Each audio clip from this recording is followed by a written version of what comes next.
Enseguida vamos a hablar de las conexiones, de dónde podemos llevar o dónde estamos llevando el hidrógeno, o lo vamos a llevar en un futuro. Pero antes, por comentar alguna de las noticias que nos contaba ahora Paloma, me contabas que te llamaba la atención la de Galicia, la del tren impulsado por hidrógeno que termina sus pruebas. Es un proyecto de Fuel Cell que se llama exactamente, voy a decir las siglas si tú te lo sabes mucho mejor, FCH, FCH2 Rail, ¿no? ¿Y esto qué es exactamente? Que tú lo conoces bien. Efectivamente, la verdad es que esta noticia a mí me llama mucho la atención y me hace especial atención porque cuando yo trabajaba en mi anterior trabajo precisamente en la comisión, en la agencia que financió este proyecto, yo era el que impulsé un poco este proyecto. Ajá. Y el que les ayudé a dar los primeros pasos. Es un proyecto muy interesante porque efectivamente el sector ferroviario es uno de los más limpios dentro del sector de la movilidad, pero porque básicamente está electrificado en un 80%. Pero claro, sí que es cierto que hay zonas donde la catenaria no llega o es excesivamente cara para la cantidad de trenes, el volumen de trenes que hay, y hasta ahora estaban usando diésel. Esta nueva tecnología, la pila de combustible, nos permite sustituir esos generadores diésel, porque en realidad el sistema que tienen es un generador diésel por un generador limpio, que es en este caso de hidrógeno. Y encima en un tren que tienes más espacio, en el sentido que puedes meter en un momento dado un vagón más para el famoso almacenamiento de hidrógeno, claro, que siempre es un problema, pues tienes esa flexibilidad y yo creo que ayudará a llegar al 100% de electrificación, en este caso con hidrógeno, de los trenes. Encima, en este caso, es una compañía española, SCAF, la que impulsa este tren, porque hay otras alternativas que se han hecho en Europa, como Alstom o Siemens, pero en este caso, en este proyecto concreto, es SCAF, y la verdad es que me hace mucha ilusión ver cómo van avanzando, porque además hay que tener en cuenta que hay zonas donde la catenaria es muy cara, pero es que hay zonas donde no quieres meter catenaria, claro, pues en el medio del Pirineo o en algún sitio así que sea de especial relevancia ecológica o por paisajística, no quieres meter catenaria, entonces esta tecnología va a dar una opción muy buena para limpiar este sector tan bueno. Al no meter catenaria en esas zonas, por ejemplo, que mencionas, Enrique, lo que no permitiría sería tener un tren electrificado en esas zonas, ¿no? Y ahí es donde puede jugar el hidrógeno. Entiendo por lo que nos estás contando que en un medio de transporte limpio, como el tren, 80%, nos decías electrificado, lo tiene un poco más difícil el hidrógeno para entrar, ¿no? Van a ser en zonas un poco más concretas, muy útiles, en las que pueda entrar para sustituir el gasoil, pero a lo mejor aquí no va a pasar como en el avión o va a pasar como en el transporte por carretera, que sí que puede sustituir al eléctrico, los problemas que hemos dicho otras veces que tiene, ¿no? Aquí va a ser un poco más concreto, ¿no? Sí, efectivamente, donde hay catenaria es ideal porque ya tienes la electricidad, no hay mejor sistema que usar la electricidad directamente, con lo cual en esos sitios está muy bien, pero hay zonas, o bien porque no queramos meter catenaria por efectivamente no destruir el paisaje, o porque simplemente el volumen de tren sea relativamente bajo. No merece la pena la inversión, ¿no? Claro, creo que cuesta aproximadamente 1 millón de euros por cada kilómetro de catenaria que instales. Entonces hay zonas que tienen bajo volumen de trenes y no es económico el meter esta infraestructura. Bueno, pues con esto permites, sin meter esta catenaria, electrificarlo y hacerlo limpio al final y conseguir que el sector de ferroviario sea completamente limpio. Y que pueda llegar a más sitios sin una necesidad de una inversión tan alta, por ejemplo, ¿no? Ahora que gente que todo el mundo pide el tren a la puerta de su casa, los que no lo tienen y lo necesitan y los que lo tenemos casi cerca, pero queremos que pase por debajo de nuestra ventana. Incluso verás que en algunos países se está legislando para reducir los vuelos cortos, sí, los regionales, y ahí el tren sería la alternativa más adecuada, precisamente porque es limpio y es ecológico. Entonces, en zonas menos pobladas, por ejemplo, en la España vaciada, que no tienen tanto volumen de trenes, pero sí que necesitan una cierta servicio de trenes, pues ahí podrías meter hidrógeno y abaratarles mucho el aumentar la frecuencia de trenes comparado con meter catenaria limpio. Vamos a hablar de países, ya que lo mencionabas, Enrique, como avanzamos al comienzo con la visita de los reyes la semana pasada a los Países Bajos, en el que el hidrógeno tuvo un papel protagonista. Vamos a hablar de eso y de mucho más, de cómo está el sector, presente, futuro, oportunidades, retos, con alguien que sabe un poquito de esto. Don Antonio González García Conde, que es el vicepresidente de la Asociación Española del Hidrógeno. Don Antonio, bienvenido. ¿Cómo está? Buenos días. Hola, buenos días. Pues nada, encantado de colaborar con vosotros de nuevo en el programa y con pena de no poder estar en presencial y saludaros así personalmente. Un placer saludarle, pero le tomo nota de eso que dice y se la tiro para otra vez, que se venga por aquí a vernos, que es un gusto recibirle. Empiezo por el viaje de los Reyes, si le parece, que llamaba mucho la atención, a lo mejor a la gente que pueda estar menos metida en esto del hidrógeno, que los Reyes vayan a los Países Bajos y de las cosas más destacadas de ese viaje sea pues esa visita a ese corredor del hidrógeno que une los puertos de Bilbao y de Ámsterdam. ¿Qué visita tiene para el hidrógeno, para este sector energético, Antonio, esta visita de los Reyes, y qué puede suponer este corredor para España? Bueno, hombre, esta visita de los Reyes, desde luego, siempre es muy importante porque, en definitiva, digamos, lo que están es escenificando la voluntad de los dos países, ¿no?, en que se posicionen pues como líderes en la tecnología, en este caso de producir y utilizar el hidrógeno, ¿no?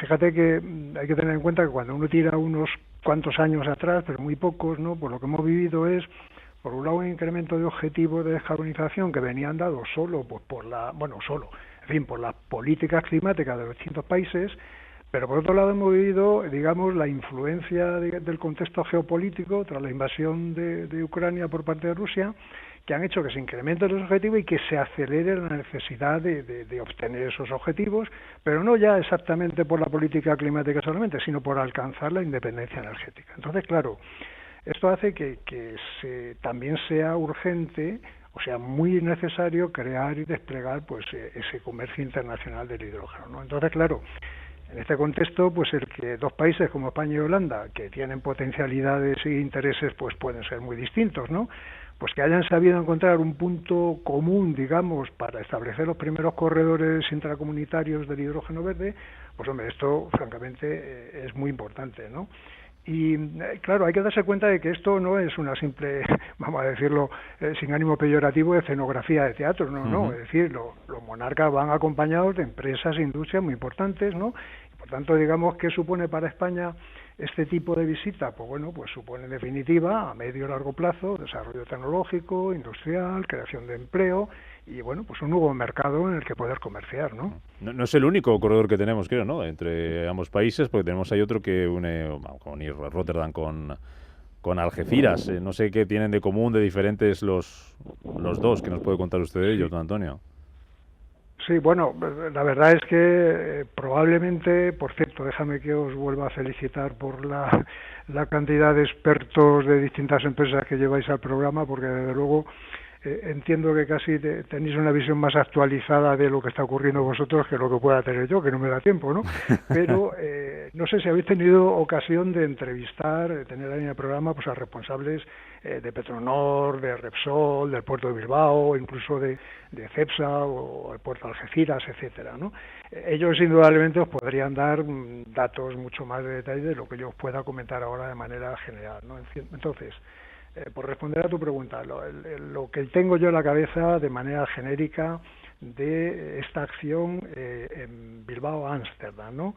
Eso son varias actuaciones, voy a mencionar, digamos, como en tres partes, ¿no? Por un lado, lo que se trata es, han establecido un acuerdo para evaluar la viabilidad técnica de transportar hidrógeno líquido. Entonces, esto, ¿quién lo evalúa y qué implica? Pues implica a empresas que tienen mucha experiencia en el transporte de gas natural licuado, implica a empresas que están operando los terminales de gas natural licuado y que unas de ellas van a trabajar en el desarrollo de buques que puedan transportar hidrógeno líquido y otras en la preparación de las infraestructuras portuarias para almacenar, recepcionar el hidrógeno líquido y distribuirlo en un momento dado, ¿no? El enlace con lo que decíamos del puerto de Rotterdam viene también de la otra visita que hizo Rey Guillermo en junio del año pasado, si no recuerdo mal, sí, creo que fue por junio, que bueno, no solo visitó la planta de producción de hidrógeno de Puerto Llano, sino que fue también al sur, ¿verdad?, en todo el valle del hidrógeno, digamos, andaluz, ¿no?, por decirlo de alguna manera genérica, ¿no? Entonces allí lo que se pretende explorar es otra vía, que es de transportar ese hidrógeno verde, pero en forma de un portador de hidrógeno en forma de líquido orgánico. Bueno, eso hay muchos líquidos orgánicos, que si en amoníaco, que si en metanol verde, tolueno, etcétera. En fin, eso los ingenieros industriales químicos te lo podrían explicar bastante en detalle, ¿no? Entonces, aquella visita del Rey Guillermo pues tenía que ver con el acuerdo que habían establecido Cepsa con el puerto de Rotterdam para hacer este transporte de derivados de hidrógeno verde, ¿no? Y finalmente en este de Bilbao-Ámsterdam, bueno, por cierto, el acuerdo este con Puerto de Rotterdam, lo que ocurre es que ahora también incluye, digamos, la posibilidad de que llegue a Ámsterdam como líquido orgánico, ¿verdad?, en vez de como hidrógeno líquido, ¿no? Y luego lo último que quería comentar aquí es, pues, el acuerdo entre un productor del hidrógeno verde, Repsol Petronor, que lo va a utilizar para producir un combustible sintético de aviación, pues el acuerdo con las compañías que pueden tomar ese combustible sintético de aviación, como son las compañías aéreas holandesas, KLM, o compañías, digamos, que son líderes y están puestas en los SAF, ¿no? Los Synthetic Aviation Fuels, ¿no? Entonces, esos son los 3 puntos, digamos, del enlace de España Países Bajos, ¿no? Que incluye tanto Puerto de Bilbao como Algeciras y la zona de Huelva, con Ámsterdam y Rotterdam, ¿no? Enrique. Sí, al final esta infraestructura lo que va a complementar es precisamente el H2Med como 3 maneras de llegar hidrógeno producido en España a pues donde se va a consumir mucho, que es el gran consumidor, o el que se postula como gran consumidor es Alemania y Holanda o Países Bajos, y la zona más industrializada de Europa. Quizá, como bien dice Antonio, se exploran muchas vías: hidrógeno líquido, hidrógeno combinado con algo y luego hidrógeno gaseoso. 2 por barco y la tercera por la tubería que estamos también desarrollando con Enagas. Pero bueno, quizá aquí una de las cosas que tenemos que tener en cuenta es que el apoyo de los reyes al final son los principales embajadores, y como bien dice Antonio, llevan de la mano a toda la industria detrás y un montón de intereses económicos, pero ellos actúan desde una neutralidad total y simplemente tratando de establecer esos lazos, y yo creo que le da mucha visibilidad, con lo cual su apoyo es esencial. Quizá aquí lo que tenemos que tener en cuenta es para qué queremos usar el hidrógeno, no solo en Europa, que está claro, es descarbonización, pero también en España. Y una de las cosas que ha dicho Antonio que es muy interesante es Petronor, gran consumidor de hidrógeno, efectivamente. Ahora mismo en España hay una demanda de hidrógeno de por sí, pero es que en el futuro a lo mejor deberíamos incrementar esa demanda y asegurarnos de que el hidrógeno que producimos en España primero se consuma en España y lo que sobre sea lo que llevemos al resto de Europa. También se está planteando, y lo que no tenemos que perder de vista son los competidores, porque Europa ya ha dicho, no vamos a llegar a una independencia energética total, porque ya estamos planteando que queremos traer hidrógeno de otros sitios, pero más descentralizado, de tal manera que muchos actores puedan actuar y no tengamos una dependencia de una única región geográfica, porque si no, efectivamente, en cuanto hay un problema ahí, nos genera un problema en Europa. Y entonces están planteando en Europa, y los objetivos de Europa es que se produzca hidrógeno tanto en el norte de África como en otras regiones, que también tendrán que competir con esos corredores que estamos estableciendo de España. Don Antonio, ¿qué le parece eso que plantea Enrique? El hecho de que donde queremos quedarnos y mandar mucho o poco el hidrógeno, si lo hacemos fuera o lo hacemos dentro. Efectivamente, bueno, sí, 2 apuntes, ¿no? O sea, como ves, digamos, en el establecimiento de este comercio internacional del hidrógeno, pues claro, lo que estábamos hablando de esta última visita de los Reyes, pues se está refiriendo mucho al transporte marítimo, ¿verdad? Cómo llevar hidrógeno y derivados por transporte marítimo. Lo que acaba de mencionar Enrique, del H2Med, se refiere a transporte por gasoducto, ¿no? Y entonces, y eso incorpora, digamos, un acuerdo España, Portugal, Francia, Alemania, que francamente es muy importante, ¿no? Indudablemente hay acuerdos también con otros países, ¿no? El rey Felipe VI pues inauguró un encuentro empresarial España-Dinamarca a finales del año pasado, ¿no? Que vino organizado por la COE y los Ministerios de Exteriores, el ICEX, etcétera, ¿no? Y desde luego, oye, no es porque quiera vender mi libro, ¿no? Pero la Asociación Española de Hidrógeno, que participó en aquel evento, tenemos establecidos, pues creo que acuerdos con 22 o 23 países distintos, precisamente con este enfoque de tratar de establecer, digamos, pues el nuevo negocio del hidrógeno, ¿no? Entonces, fíjate que todo esto que estamos diciendo hasta ahora es como mercado internacional, ¿verdad? Pero ojo, porque hay un mercado interior, ¿no? Y ese mercado interior es el que, bueno, pues que tenemos que hablar por él, pues sobre todo porque en España nos hace falta potenciar la parte industrial, la participación, digamos, de la industria en nuestra economía, ¿no? Entonces, claro, el equilibrio, una de las complejidades quizás, digamos, de todo el despliegue de la tecnología de hidrógeno en los mercados, ¿no? Pues es también, para un país como España, ese equilibrio, digamos, de mercado interior frente al mercado exterior. Es decir, hay negocios, sin ninguna duda, hay mucho en el mercado exterior, ¿no? Pero debemos no perder de vista que tenemos que alimentar nuestro mercado interior e industrializarnos, ¿no? Este es el enfoque que estaba aportando Enrique, ¿no? Es decir, que si nosotros producimos hidrógeno verde, y ese hidrógeno, por ejemplo, por poner un ejemplo, podemos suministrarlo a las industrias que necesitan calor de alta temperatura, por ejemplo, la industria del acero, pues nosotros nos convertimos en vendedores, exportadores de acero verde. O si lo llevamos a la cerámica, pues también verdes, descarbonizadas, etcétera, ¿no? Es decir, que también tenemos que pensar en ese mercado interior que consuma ese hidrógeno que produzcamos, ¿no? Además, complementando lo que dices, Antonio, hay que tener en cuenta una cosa. Uno de los costes del hidrógeno es el transporte, que el hidrógeno es bastante costoso de transportar. En España, afortunadamente, por la radiación solar que tenemos, vamos a tener un hidrógeno bastante competitivo comparado con el hidrógeno que tengan en otras regiones. ¿Competitivo por qué? Porque va a ser más barato.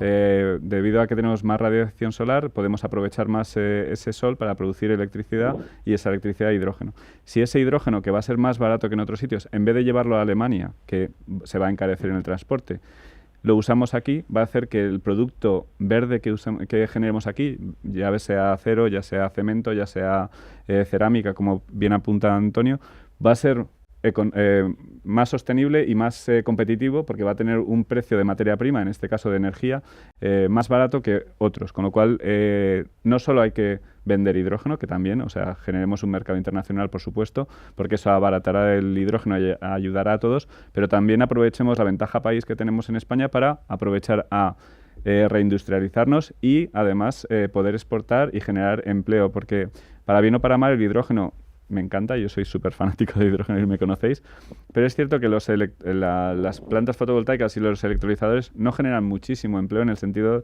de no tienes muchos operarios ahí trabajando, pero si aseguras que además de eso tienes a los operarios de las cementeras, de las vidrieras, de las cerámicas, etcétera, etcétera, pues generas más empleo aquí. Y de hecho, uno de los objetivos que tenemos, y perdona que voy a meter una cuña aquí, en el PMH2, ya sabéis que es un evento que organizamos desde Ariema, el encuentro sectorial del hidrógeno, y lo organizaremos en octubre de este año. Octubre, ¿no? Efectivamente.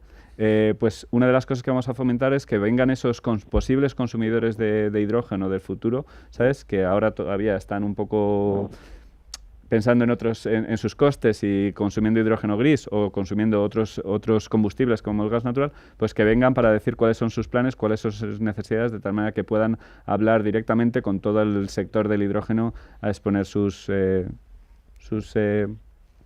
necesidades. Sí. Le hago la última, que nos quedan 2 minutos, don Antonio, como vicepresidente de la Asociación Española del Hidrógeno. ¿Cómo ve usted el panorama? ¿Cómo ven ustedes en la asociación la situación del hidrógeno en general en el mundo, en Europa y en España en particular? Bueno, vamos a ver, yo diría por un lado que la situación general de hidrógeno no es tan buena como compleja, ¿no? Pero bueno, entiéndaseme. Es un buen titular. Claro, hay que reconocer que cuando uno quiere articular un despliegue muy rápido de una infraestructura de hidrógeno, que es un nuevo vector energético, pues no es una cosa simple. Es decir, que todos los países están tratando de posicionarse lo más rápidamente posible en base a su fortaleza, no cabe duda, ¿no? Pero claro, cada país se da cuenta, esto yo creo que ya está reconocido, que la fortaleza no la aporta, digamos, un único país, sino que tiene que colaborar con otros. Por sectores, digamos, cuando tú eres fuerte en un determinado sector, yo qué sé, pues en el acero o lo que fuera, pues te das cuenta que un único sector no puede aportar la fortaleza para posicionarte en el mercado del hidrógeno. Entonces, se necesita la colaboración del sector privado y del sector público. Pero es que, además, ya se han dado cuenta todo el mundo que tampoco una única empresa grande de un determinado sector es fortaleza suficiente para introducir rápidamente el hidrógeno. Entonces, está apareciendo la importancia que siempre hemos dicho de la colaboración público-privada, pues ahora también se reconoce que es muy importante la colaboración privada-privada. Entonces, claro, si a este tipo de complejidad para establecer estas colaboraciones le unes que tienes que necesitar catalizadores de ayudas estatales, que la reglamentación esté en el momento, normativas, etcétera, y que todo esto esté uniformizado entre países, pues hombre, la situación hay que reconocer que es compleja. A lo mejor podemos algunos reconocer que, bueno, esto va más lento de lo que quisiéramos, ¿no? Pero, no obstante, desde luego, al menos en mi opinión, no sé, Enrique, ¿tú qué piensas? Pero yo creo que se van dando todos los pasos que necesitamos y que al menos nuestra empresa, desde luego, están bien preparadas para competir en este nuevo mercado y generar empleo, ¿no? No Pues sé. en 15 segundos, ya que te ha lanzado la pregunta, Antonio, respóndela, Enrique. Yo creo que no solo es compleja, pero sobre todo es esperanzadora, porque creo que estamos llegando y quería usar mis 15 segundos para ensalzar también la labor de la Asociación Española del Hidrógeno, que es un foro de debate y de encuentro de todo el sector, y la verdad es que hacen un papel muy bueno abogando por el hidrógeno desde hace muchos años.